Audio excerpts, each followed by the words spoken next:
አሰላሙ አለይኩም ወራህመቱላሂ ወበረካቱ። ውድና የተከበራችሁ የኡሙረያን የዩቲዩብ ቻናል ቤተሰቦች እንዴት ናችሁ? ሰላም ናችሁ? ከኔ ጋር ሁሉም ሰላም ነው።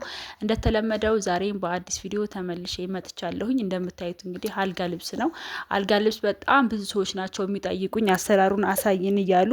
ያው የሲንጀር ትምህርት እንደማስተምር ታውቃላችሁና የአልጋ ልብስ ላይ ነበር ያቆምኩት እና በጣም ብዙ ነው የሚጠይቀኝ። እንግዲህ ዛሬ ያው በቪዲዮ የታገዘን የራሴ እየሰራሁ ለማሳየት ስላልቻልኩኝ ያው ትእዛዝ አልነበረኝም እና ያልጋ ልብስ ግን ልኬቱን ለማሳየት ያህል ለማሳወቅ ያህል ነው እንግዲህ ዛሬ በአጭሩ ይዤላችሁ የመጣሁት ማለት ነው። እንግዲህ እዚህ ጋር የምትመለከቱት አልጋ ልብስ የ1 ሜትር ከ50 ነው። ያው ብዙ ጊዜ ሜትር ከ50 ሜትር ከ20 ነው የምንሰራው። አንዳንዴ ደግሞ ሜትር ከ80ም እንታዘዛለን። ስለዚህ የማንኛውም የአልጋ ልብስ ቁመት ሁሉም እኩል ነው። ያ ማለት 1 ሜትር ከ90 ነው ፍራሹ የሁሉም ማለት ነው። በስፋት ብቻ ነው የሚለያየው። ስለዚህ ስፋቱ ለምሳሌ 1 ሜትር ከ20 ለሆነ የአልጋ ልብስ 15 ሴንቲ ነው የምትጨምሩት ስፋት ለመስፊያና ስፖንጁ ሲገባ ምናምን እንዳይጠብ ማለት ነው። በዛው ልክ እንዲሆንላችሁ ወደታችን ወርዶ ከዲዛይኑ እንዳይበላሽ 1 ሜትር ለ1 ሜትር ከ20 ስፋት 1 ሜትር ከ35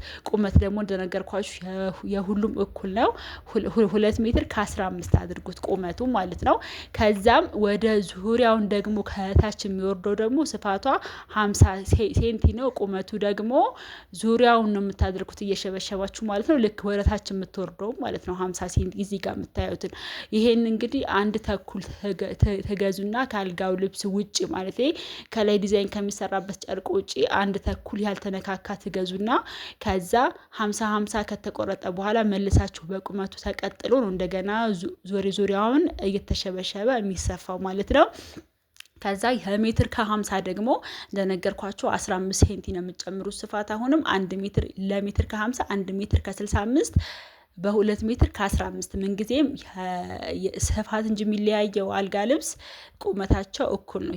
የፍራሹ ቁመት እኩል ስለሚሆን የሁሉም ማለት ነው። ለሜትር ከ80 ደግሞ 1 ሜትር ከ80 ከሆነ የፍራሹ ስፋት 1 ሜትር ከ95 ነው የምታደርጉት ማለት ነው ስፋቱ።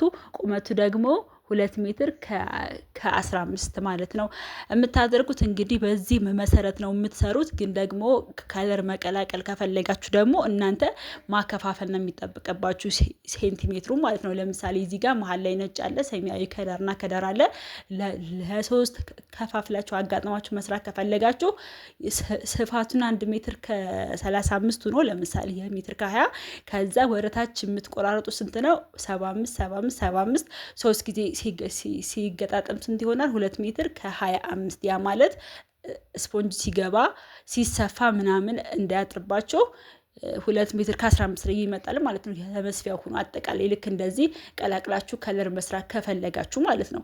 የትራስ ልብስና የቤቢው ደግሞ ያው እንደተለመደ ነው። ቀጣይ ደግሞ ኢንሻአላህ በቪዲዮ እመለሳለሁ። ጥያቄ ካላችሁ ባስቀመጥኩላችሁ ቁጥር አናግሩኝ ኢንሻአላህ። ቀጣይ ደግሞ አዳዲስ ነገሮችን ይዤላችሁ እመጣለሁ። እስከዛው ሰላም አለይኩም ወራህመቱላሂ ወበረካቱ።